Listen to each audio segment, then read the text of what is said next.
사랑하는 영락교회 지체들에게 주 안에서 평화 인사를 전합니다. 오늘은 2022년 12월 15일 목요일입니다. 오늘의 묵상 본문은 신명기 6장 1절로 25절까지의 말씀입니다. 오늘 본문 말씀 6장 1절부터의 말씀은 이렇게 시작합니다. 이는 곧 너희 하나님 여호와께서 너희에게 가르치라고 명하신 명령과 규례와 법도라. 너희가 건너가서 차지할 땅에서 행할 것이니 요단강을 눈앞에 두고서 삶의 마지막 순간을 맞이하고 있는 모세가 이스라엘에게 선포하고 있는 말씀이죠. 우리 5장에서 10계명의 말씀을 나누었고, 그렇게 선포된 그 새로운 언약, 이것을 명심하고 잘 지켜야 된다라는 간절한 부탁이고 또 유언과 같은 것입니다. 근데 그것을 선포하는 이유는 2절에 보면 내 나를 장구하게 하기 위한 것이다, 이렇게 이야기하죠. 너희를 위한 것이다 라는 겁니다. 우리가 하나님을 위해서 섬겨드리는 것처럼 착각을 할 때가 있죠. 우리를 위한 것이에요. 예배도 마찬가지고 선교도 마찬가지고 봉사도 마찬가지고 모든 우리 삶의 희생과 고난은 다 우리를 위한 것입니다. 주님이 우리에게 베푸시는 은혜죠. 은혜를 베푸시는 거예요. 주님 위해서 우리가 희생하고 주님 위해서 봉사하는 게 아니라 우리를 위해서 주님이 희생할 기회를 주시는 것이죠. 헌금도 마찬가지죠. 11조도 마찬가지입니다. 내 것을 나누면 아무 의미 없어요. 우리께 주님한테 무슨 필요가 있겠습니까? 주님의 것을 주님께 가져오는 것이죠. 그래서 내 것이 아니라 모든 것이 주님께 속한 주님의 것이다 라는 것 속에서 주님이 주관하시는, 주님의 섭리 가운데 행하시는 주님의 은혜가 우리의 삶에 임하게 되는 것이죠. 그래서 소중한 것이에요. 11조는 기능적인 게 아닙니다. 지금 요즘에 가톨릭도 그런 움직임이 있고 개신교도 그런 영향을 받는지 11조라고 하지 말고 회비라고 그러자. 그래서 무슨 모임, 친교 모임이나 NGO 이런 데서 내는 회비라고 이름을 그렇게, 공회니까 회비를 낸다. 그래서 월회비, 월정의 회비를 내는 거죠. 회비가 있어야 이렇게 모임도 갖고 이렇게 운영하고 경비도 쓰고. 근데 그것이 무슨 종교 개혁인 것처럼 그런 식으로 홍보를 해요. 어처구니 없는 것이죠. 성경에 11조의 말씀이 얼마나 많습니까? 그 말씀이 그것을 흐르고 있어요. 이것을 꿰뚫고 있는 것입니다. 명목적으로 11조가 율법이냐 규례냐 그런 거 아니죠. 이것을 무슨 지켜야 하는 무슨 그런 게 아닙니다. 삶이 주님과 하나 됐다고 하는 표상인 거죠. 그래서 우리 이민교회에 있으면 무슨 11조를 그로스로 하느냐, 세후에 하느냐, 이런 걸 질문하는 분들이 있어요. 무슨 상관입니까? 누가 알아요? 나하고 하나님과의 관계잖아요. 내가 하나님과 하는 약속이잖아요. 누가 압니까? 내가 주님께 내 마음으로 드리는 진실과 내 삶으로 드리는 내 삶의 헌신이에요. 그것뿐입니다. 그게 아니면 아무 의미가 없는 것이죠. 그렇게 주님, 그 모든 것이 내 나를 장구하게 하기 위한 것이다. 너희가 복을 누리게 하기 위한 것이다. 3절에 그것을 행하라. 삶으로 행해야 되는 거죠. 머리로 알고 율법으로 알고 교리로 알아서 되는 것이 아니라 삶으로 살아라 라는 겁니다. 말씀을 삶으로 살라는 것이죠. 말씀을 삶으로 살면 삶에 반드시 변화가 있게 돼 있어요. 왜냐하면 삶으로 살아보면 그게 안 된다는 걸 알기 때문입니다. 못해요. 살 수가 없습니다. 내가 어려서부터 모든 걸 다 지켰습니다. 뻥이죠. 물론 겉으로 드러나는 건 지켰겠죠. 살인하지 말라. 누가 살인을 합니까? 세상에 살인하는 사람이 얼마나 되겠어요. 하지만 살인하고 싶은 마음을 한 번도 품은 적이 없을까요? 음행하지 말라. 누가 음행을 해요? 음행하는 마음이 내 마음속에 한 번도 품지 않았을까요? 그런 것이죠. 그걸 지키고 내 마음을 정결하게 할 수가 없는 겁니다. 그래서 주님의 은혜, 성령의 인도하심과 주님이 내 삶을 주장해 주시지 않으면 내 삶은 안 되는구나 하는 것을 알게 되는 거죠. 거기서 주님을 만나는 거예요. 사람들이 다 주님을 버려도 저는 주님을 버리지 않겠습니다. 저는 주님으로 목숨을 바치겠습니다 했던 베드로가 주님이 살아계신데 주님이 계신 곳에서 주님을 3번 부인하는 것이죠. 그리고 통곡이 터지는 겁니다. 이게 신앙이에요. 이게 신앙의 시작입니다. 통곡이 터지는 거죠. 주님이 다시 베드로로 왔을 때 너 왜 날 부인했니? 너 맹세하더니 어떻게 된 거냐? 이러지 않으시잖아요. 네가 나를 사랑하느냐? 이렇게 물어보시죠. 그래서 그것입니다. 그게 우리 신앙이죠. 너희가 복을 받기를 원한다. 부모의 마음이잖아요. 자식이 복 받기를 원하는 부모의 마음, 복 주기를 원하는 부모의 마음이죠. 근데 자식은 집 나가서 돼지 쥐염 열매를 먹고 있는 거예요. 얼마나 부모의 마음이 타들어가고 속상하겠습니까? 그것이 하나님 여호와의 말씀이고 마음에 그 주님의 마음이다, 아픔이다라는 것을 우리가 알 수 있는 것이죠. 젖과 꿀이 흐르는 강에서 내가 크게 번성하리라. 내가 복을 받고 내가 크게 번성한다. 그것을 행하면 이것이 말씀으로 살면 우리가 복을 받는다, 복을 누린다 하는 주님의 그 뜻인 거죠. 그래서 복을 받고 누려요. 세계를 보십시오. 세상을 보세요. 복음이 선포된 것에 그 종교개혁이 일어난 나라들이 안 일어난 나라보다 훨씬 더 잘 살고 많은 복을 누렸죠. 기독교가 세계를 휩쓸었어요. 그런데 복을 누린 자리에서 사실은 주님이 중심이 아니라 물질의 충족이, 삶의 안일함이 중심이었다라는 것이 드러나는 거죠. 다시 무너지고 썩어지는 것입니다. 그래서 늘 마음을 새롭게 하고 우리의 믿음과 신앙을 새롭게 해야 되는 것이죠. 교회가 새로워져야 되는 것입니다. 이것이 신앙의 비밀이죠. 5절에 너는 마음을 다하고 뜻을 다하고 힘을 다하여 내 하나님 여호와를 사랑하라. 너무나 유명한 말씀이잖아요. 신명기 6장 5장의 말씀. 너는 마음을 다하고 뜻을 다하고 힘을 다하여 내 하나님 여호와를 사랑하라. 할 수 있는 최선을 다해서 힘을 다해서 내 하나님 여호와를 사랑하라. 그래서 그런다고 사랑할 수 있게 되는 것이 아니라 제가 최선을 다한 끝에서 만나는 그 절망, 거기서 주님을 만나게 되는 것이죠. 그래서 내 자신을 향한 좌절, 실패, 좌절, 절망을 만나고서 주님을 만나는 거예요. 이것이 주님과 함께하는 광야의 길의 비밀입니다. 그래서 주님이 우리를 광야로 인도해 내시고 우리를 이민의 땅으로 불러내시고 우리를 실패와 좌절 가운데 신음하는 그 자리에서 주님이 우리를 만나 주시는 거죠. 6절에 오늘 내가 네게 명하는 이 말씀을 너는 마음에 새기고 말씀을 살아라. 말씀을 마음에 새겨라. 이렇게 말씀하고 계세요. 사도 바울도 그렇게 얘기하죠. 할례를 몸에 받는 게 중요한 게 아니라 마음의 할례를 받는 게 중요한 거다. 이렇게 얘기합니다. 할례를 육신에 받았으니까 우리는 구원받았어. 구원의 징표야. 이런 식으로 유대인들이 얘기하는 거죠. 야, 몸에 받는 게 뭐가 중요하니? 이방인이라도 마음에 받는 게 중요한 거야. 이게 맞지 않겠습니까? 마음이 중요한 것이죠. 결혼식에서 결혼 반지 꼈으니까 우린 부부잖아. 맨날 바람 피고 집에도 안 들어오고 이게 뭐가 부부예요? 반지가 중요한 게 아니라 결혼 증서가 중요한 게 아니라 마음이 중요한 것이죠. 마음의 말씀을 새겨라 이런 겁니다. 마음을 말씀에 새기는데 어떻게 말씀을 마음에 새길까요? 이것이 그것을 행하라 라는 말씀에 참된 뜻인 거죠. 7절에 보면 그것을 자녀에게 가르치며 집에 앉아있을 때든지 길을 갈 때든지 누워있을 때든지 일어날 때든지 이 말씀을 강론할 것이라. 강조의 뜻이겠죠. 일어날 때든지 누워있을 때든지 길을 걸을 때든지 말씀을 강론하라. 말씀을 선포하고 계속 말씀을 나눠야 된다라는 거죠. 이 말씀을 먹어야 살 수 있는 것이죠. 그런 걸 많이 경험합니다. 말씀을 나누고 말씀을 깊이 묵상하고 이러면은 막 진짜 심령의 위로가 오고 용기가 생겨나요. 근데 말씀이 흐려지고 묵상이 약해지면 그런 마음에 근심과 염려가 일어납니다. 정말 그 우리의 심령이라는 것, 말씀을 하루 이틀만 안 나눠도 삶이 흔들려요. 우리가 아무리 건강한 사람도 한 2, 3일 굶어 보십시오. 힘을 쓸 수가 있습니까? 그런 것과 같은 이치인 것이죠. 우리가 그래서 매일 말씀을 나누고 매일 말씀을 읽어야 되는 것이죠. 우리 12월이 돼서 성경 봉독하는 성경 일독하는 분들이 성경에 이제 거의 맞춰가고 있다는 말씀을 들었습니다. 그렇게 말씀을 계속 읽는 것이죠. 처음에 하면 힘드셨을 거예요. 말씀의 뜻이 통하지 않으니까 와도 이걸 왜 읽는 건지 읽는 게 잘 와닿지 않을 때도 있습니다. 근데 이해 안 돼도 되죠. 또 어떤 순간에 깨달아지는 때가 있습니다. 말씀을 읽고 또 읽는 거예요.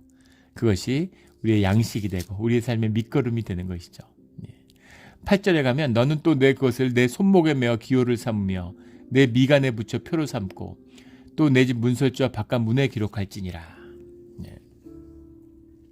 메주자라고 그러죠. 그 유대인들 보면은 그 샬롬의 그 철자를 첫 그 글자를 알파벳을 새겨 가지고 그것을 이제 벽에 새기는 건 아니고 문 앞에 답니다. 그런 거를 저희 사는 동네 뭐 이제 캘리포니아에서는 보기 힘든데 뉴욕 같은 데 가면은 쉽게 볼 수 있어요. 예, 그걸 집들이 이렇게 새기고 그리고 그 올소독스 주이시라 그러죠. 전통 유대인들을 보면은 그 검은 모자 쓰고 다니는 분들 수염 기르고 그러면 막 그 진짜로 그 네모난 상자에 있는 것을 손목에다가 또 이렇게 옷 끝에다가 이렇게 매달아 갖고 다닙니다. 말씀은 정말 이 말 그대로 하는 것이죠. 이걸 손목에 매달고 옷 끝에 술에 달고 문 앞에 새겼다고 해서 그렇다고 해서 주님의 말씀을 마음에 새기는 것은 아닙니다. 그러나 마음에 새기려고 할 수 있는 최선을 다하는 것이죠. 이걸 새겼다고 마음에 새겨주는 건 아니지만 마음에 새겼으니까 이런 건 필요 없어. 이것도 아닙니다. 마음에 새기기 위해서 그걸 몸에다가 정말 사로잡기 위해서 우리가 매일 새벽 기도해요. 예. 아니 뭐 집에서 기도하나 뭐 교회 나와서 하나 무슨 차이가 있어. 예, 기도 뭐 일주일에 한 번 하나 두 번 하나 세 번 하나 그게 뭐 양으로 하는 건 아니잖아요. 맞는 말씀입니다. 한 번의 진실한 기도가 주님께 상달되는 것이죠. 그러나 기도를 해본 분이라면 다 알고 있죠.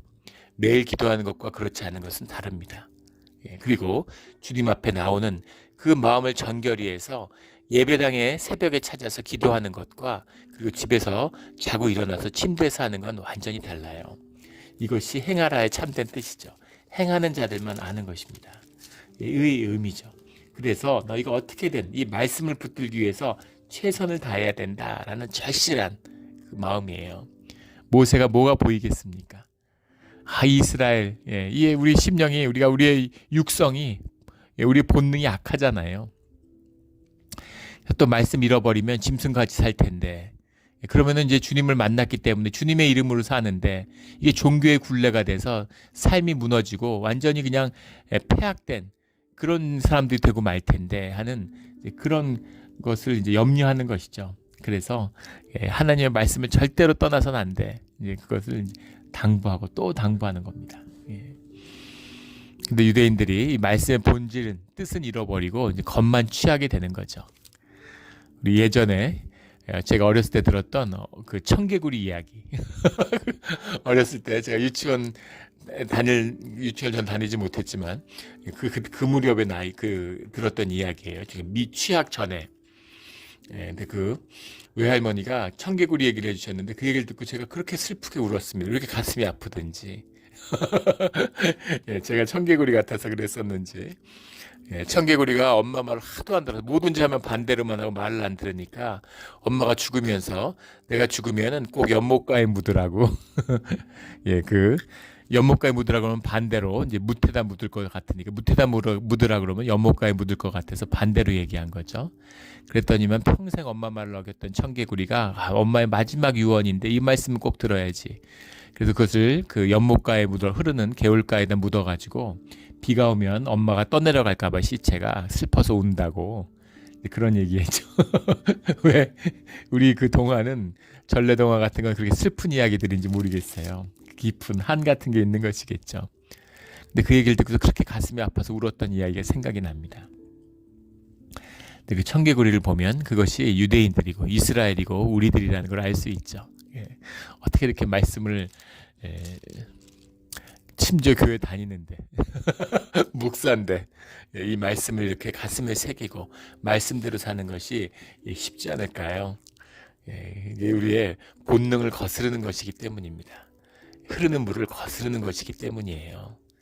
근데 그것을 거슬러야 그것을 반대로 가야 기쁨을 누리고 가치와 의미를 누리는 우리의 하나님의 형상 우리 안에 우리의 고귀한 본성이 있다는 겁니다. 그래서 이것이 빛을 발하는 거죠. 까뮤가 쓴 그 시지프스라고 하는 책이 있죠. 그 그리스의 시지프스 신화를 시시퍼스 미스인가 그렇죠 제목이 그 이야기를 모티브로 한 겁니다. 부조리라고 하는 이제 그 20세기 문학의 중요한 한 사조를 이뤘죠. 부조리한 거죠. 시지프스가 아주 인간으로서는 탁월한 능력이 있었는데 신들의 시기와 질투를 받아서 벌을 받죠. 그래서 큰 돌을 언덕 위에 밀어 올리는데 그것이 올려놓으면은 이제 형벌이 끝나는 거지만 올려놓으면 또 굴러떨어지고 올려놓으면 또 굴러떨어지는 겁니다. 그걸 계속 굴러 올려야 되는 천형을 받은 것이죠. 근데 까뮈는 그것을 인간성의 위대한 승리라고 이야기해요. 땅에 굴러 떨어진 그 돌덩이를 다시 밀어 올리는 그 마음. 예, 벌 받고 말지 이걸 왜 올려? 근데 그것이 아니라 그것을 올리는 그 산등성 위에 올려져 있는 것이 올리는데 성공하는 것에 이유가 있는 것이 아니라 굴러 떨어진 돌을 다시 올리려고 하고 그것을 올리기 시작하는 그 발걸음이 인간성의 위대함이고 인간성의 승리다 이렇게 이야기하는 것이죠. 우리 안에는 하나님의 형상이 있습니다. 가치와 의미와 그곳에서 보람과 삶을 찾는 그런 존귀함이 있어요. 그 존귀함을 피워내는 우리의 신앙의 자리가 되기를 주의 이름으로 축원합니다. 10절부터 불순종에 대한 경고가 나오죠. 그러면서 너희가 받은 은혜를 기억하라 이런 겁니다. 내가 건축하지 아니한 성읍을 얻게 하고 내가 채우지 아니한 물건을 가득한 집을 얻었고 내가 파지 아니한 우물을 차지하고 내가 심지 아니한 포도원과 감람나무를 차지한다. 네가 아니한, 내가 아니한, 내가 아니한 누가 한 겁니까? 주님이 하신 것이죠. 은혜라는 겁니다. 은혜예요. 은혜일 뿐입니다. 내가 열심히 일해갖고 이민 와가지고 안 먹고 아끼고 열심히 살아서 잘 사는 것 같지만 다 주님의 은혜일 뿐이죠. 열심히 하고 아끼고 열심히 해갖고 잘 살면 세상에 못 사는 사람이 누가 있겠어요? 다 잘 살지. 내가 잘 사는 오직 한 가지 이유는 주님의 은혜입니다.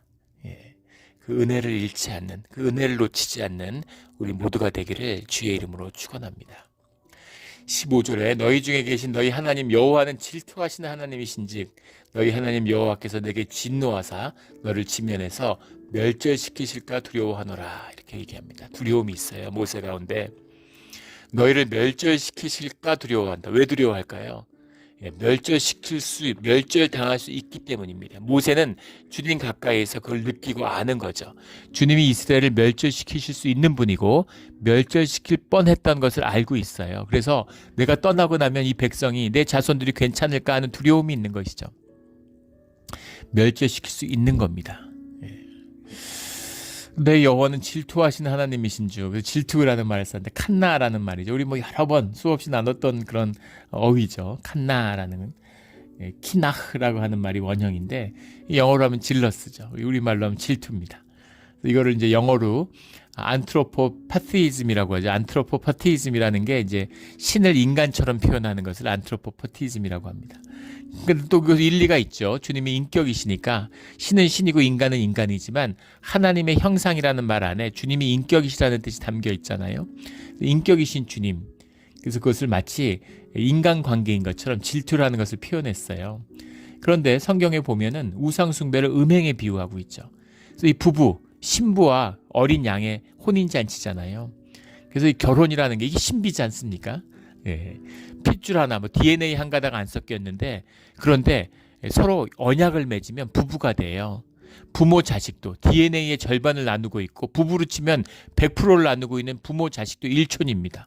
근데 부부는 무촌이잖아요. 하나니까. 하나예요, 그냥. 부부가 한 단위입니다. 남편께 부인 거고 부인께 남편 거예요. 그렇게 하나를 이룰 수 있는 게 언약 때문이라는 거죠. 기가 막히잖아요. 그 언약의 비유가 부부의 비유만큼 좋은 게 없기 때문에 신부라는 표현을 쓰고 있는 거죠.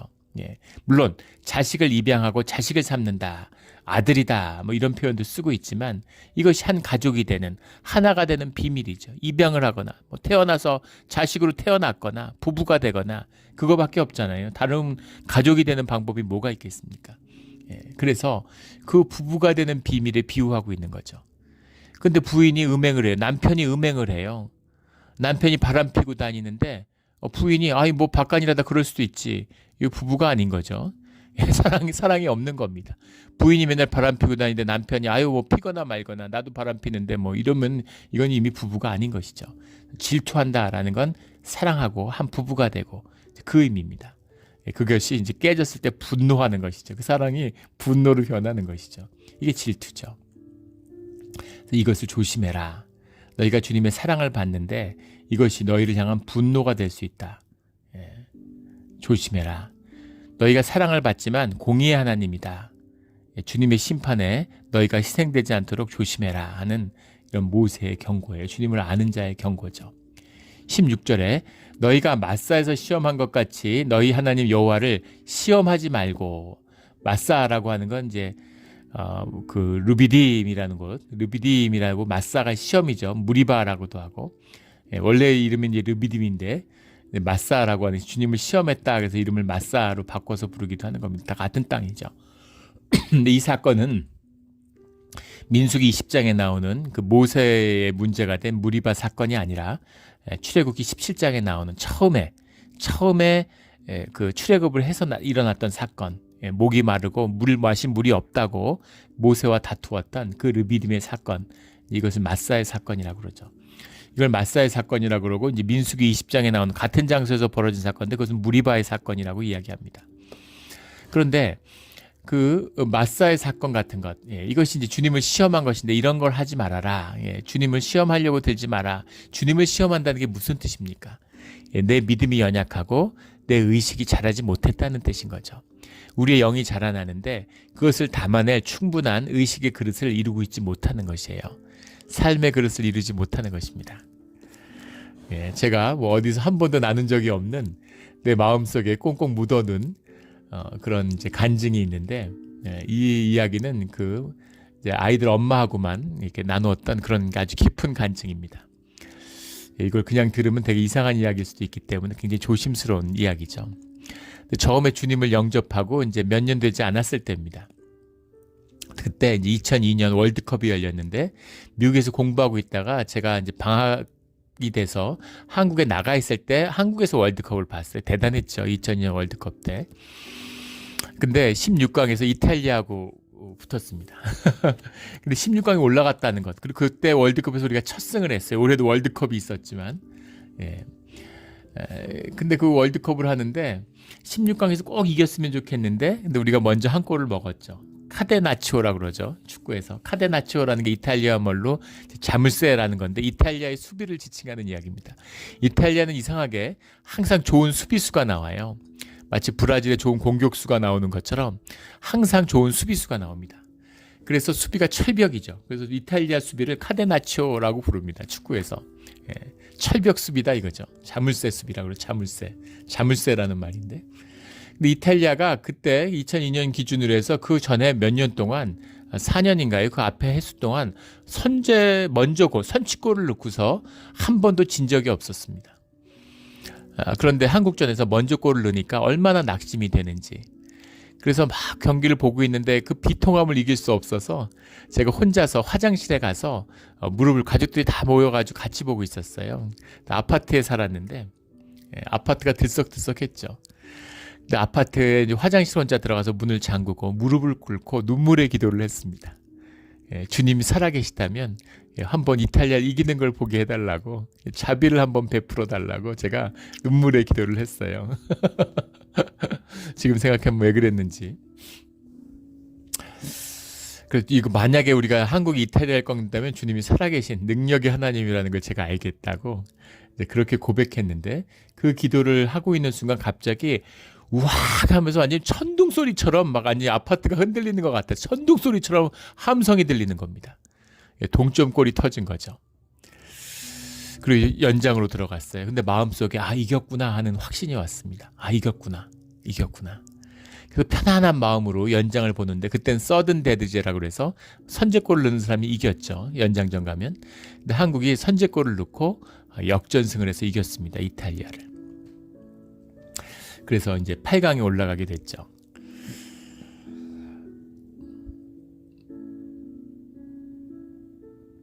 그 이제 이야기를 막 흥분해서 저희 집사람한테 얘기하니까 저희 집사람이 세상에 너무너무 한심하다는 표정으로 저를 보면서 어떻게 그런 기도를 하냐고 굉장히 한심해 하더라고요.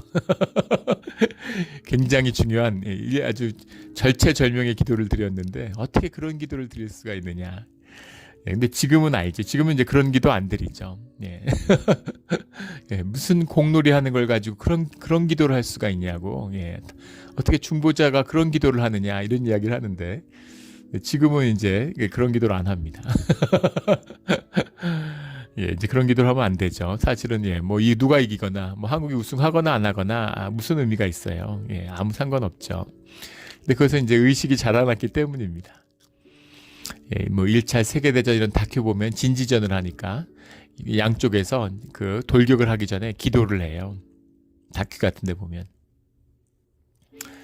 주님이 누구 기도를 들어주시겠습니까? 예, 정말 주님과 통하는 기도를 드리는, 주님 안에서 기도하는 주의 자녀들이라면, 그 기도를 했다면, 주님과 통했다면 전쟁을 하지 않겠죠. 예. 자녀들끼리 싸우는데 부모가 누구 편을 들겠습니까? 예, 싸우지 않는 것이 부모의 뜻이죠. 그런 것처럼 의식이 낮을 때는, 의식의 수준이 낮을 때는 이제 그런 기도를 하는 거예요. 나쁘다는 게 아닙니다. 진실한 기도를 드리고 그때는 그 수준밖에 안 됐는데 뭐 어떡하겠어요. 그때는 진실한 눈물의 기도를 드리지만 하지만 의식이 자라나야 되는 것이죠. 의식이 자라나서 주님의 귀한 뜻을 담는 그릇이 되어야 되는 거예요. 이게 주님의 장성한 분량으로 자라나는 주의 자녀의 생명의 비밀입니다. 생명이 다 같은 생명인데 덜 귀하고 더 귀한 게 어디 있습니까? 100m까지 자라난 레드우드는 귀하고 이제 뿌려진 씨앗에서 움트는 새싹은 귀하지 않나요? 똑같은 생명이고 하나로 연결되어 있고 귀한 것이죠. 그러나 100m로 자라난 나무에 수십 메타가 자라난 그 나무에 나무가 주어지는 분량이 있고 또 새싹같이 그 밑에서 보호받아야 되는 분량이 있는 것이죠. 이것이 신앙이 자라나야 되는, 생명이 자라나야 되는 비밀입니다. 그 진정한 중보자가 돼서 역사와 나라와 이것을 책임지고 주님 앞에 올려드리는 그런 기도하는 중보자가 되어야 되는 것이죠. 우리 모두 주님 안에서 장성한 분량으로 자라나는 그런 우리 모두가 되기를 주의 이름으로 축원합니다. 제가 그 사건 이후에 이 이야기를 처음 나누는 것 같아요. 뭔가 마음에 이제는 이런 진실을 나눌 수 있겠다라는 마음이 왔습니다. 그럼 나누었는데 또 이런 거 오해하시면 안 되고 주님이 하시는 일인 것이죠. 20절에 후일에 내 아들이 내게 묻기를 우리 하나님 여호와께서 명령하신 증거와 규례와 법도가 무슨 뜻이냐 하거든. 21절부터 24절까지 너는 내 아들에게 이르기를 우리가 옛적에 애굽에서 바로 종이 되었더니 여호와께서 권능의 손으로 우리를 애굽에서 인도하여 내셨나니 이 20절부터 24절까지의 말씀이 유대인들한테는 굉장히 중요합니다. 왜냐하면 지금도 유대인들은 6월절이 제일 중요한 명절 중에 하나죠. 6월절의 전날에 6월절 만찬을 하는데 6월절 만찬에서 이것을 읽기 때문입니다. 6월절 만찬을 시작하기 전에 그 모인 집안에서 아이 하나가 13살 된 아이, 그 아이 13살을 넘은 아들이 그 중에 제일 어린 아이죠. 아이가 서서 이것을 묻는 겁니다. 우리 하나님 여호와께서 명령하신 증거와 규례와 법도가 무슨 뜻입니까? 라고 물어보는 거죠. 그러면 그 아버지가 그 중에 가장 연장자가 그 이제 대답을 하는데 그 대답이 이 21절부터 24절까지의 말씀을 읽어주는 거예요. 우리가 옛적에 애굽에서 바로의 종이 되었는데 여호와께서 권능의 손으로 우리를 애굽에서 인도하여 내셨나니 곧 여호와께서 우리의 목전에서 크고 두려운 이적과 기사를 애굽과 바로와 그의 온 집에 베푸시고 우리 조상들에게 맹세하신 땅을 우리에게 주어 들어가게 하시려고 우리를 거기서 인도하여 내시고 여호와께서 우리에게 이 모든 규례를 지켜 명령하셨으니 이는 우리가 우리 하나님 여호와를 경외하며 항상 복을 누리게 하시기 위하심이며 또 하나 여호와께서 우리가 오늘과 같이 살게 하려 하심이라. 여기까지 읽는 거죠. 항상 복을 누리고 주님이 주신 땅에서 오늘과 같이 살게 하려 하시려고 이 일들을 행하셨다 하는 것을 잊지 않고 기억하고 이것을 붙들고 있는 것이 유대인들입니다. 유대인들은 땅의 복을 얻었어요. 유대인들이 땅의 복을 어떻게 누리는지는 뭐 말할 필요도 없겠죠. 미국을 한번 보세요. 미국은 유대인의 놀이터죠, 완전히. 금융은 뭐 이야기할 것도 없고. 세계의 경제를 주무르는 가장 중심이 FRB잖아요. FRB의 의장을 계속 바꿔가며 하는데 FRB가 정확히 무슨 단체인지 한국의 한국은행, 일본의 일본은행 이런 거하고는 다르죠. 민간은행의 연합체예요. 주인들이 다 있습니다. 근데 도대체 주인이 누구고 그 은행의 소유 구조가 어떻게 되는지 아무도 몰라요. 온갖 음모론이 난무하는 이유죠. 근데 분명한 것은 FRB 의장은 유대인만 한다는 겁니다. 역대 모든 FRB 의장이 다 유대인이에요. 금융업을 완전히 장악하고 있어요. 우리가 알고 있는 뭐 JP 모건이니 뭐 모건 스탠리니 뭐 이런 투자은행 무슨 뭐 골드만삭스 이런 전부 다 유대인 거지 않습니까? 영화사들 예전에 세븐 뭐 무슨 그 주요 영화사들 5대 메이전 이런 것들 전부 다 유대인입니다.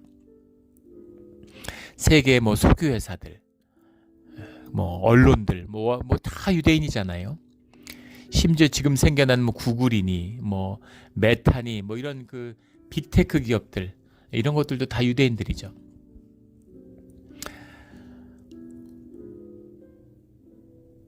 이 구약의 말씀을 이걸 붙들고서 땅의 복을 얻었어요.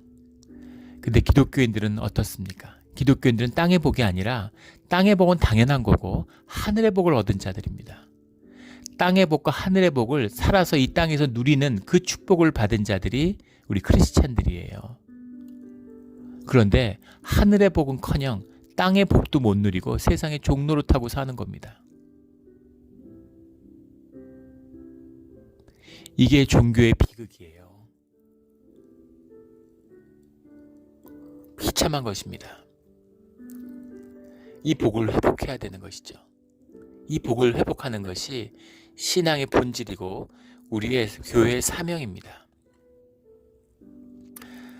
우리 이런 축복을, 잃어버린 축복을 되찾는, 하나님께 복받는, 주님이 부모가 자녀에게 복받기를 원하시잖아요. 진실해야 되는 것이죠. 광야의 길, 고난의 길을 통해서 십자가를 만나면 하늘의 복과 땅의 복을 다 누리는 것입니다. 안일함과 세상의 축복을, 거짓을 종교의 이름으로 팔면서 교회가 타락하고 기독교가 썩어지는 것이죠. 우리 세대에 썩을 건 다 썩어져 버리고 남은 자들의 역사, 교회의 회복을 보는 우리 시대의 믿음과 신앙이 되기를 주의 이름으로 축원합니다. 아멘. 기도드리겠습니다. 하나님 아버지 감사합니다. 귀한 말씀 주시니 감사합니다. 얼마나 아버지가 우리 자녀에게 복을 주시기를 간절히 원하시는지, 그리고 또 모세의 이 절절한 호소처럼 우리가 그것을 놓쳐서는 안 된다고 하는 늘 축복의 하나님, 주님의 심판이 우리에게 구원이 되는 이 십자가의 비밀을 마음에 새기고 삶으로 살아서 말씀을 절대 놓치지 않는 우리 모두가 되기를, 우리 몬트레 영락교회가 되기를 예수 그리스도 이름으로 축원합니다. 아멘.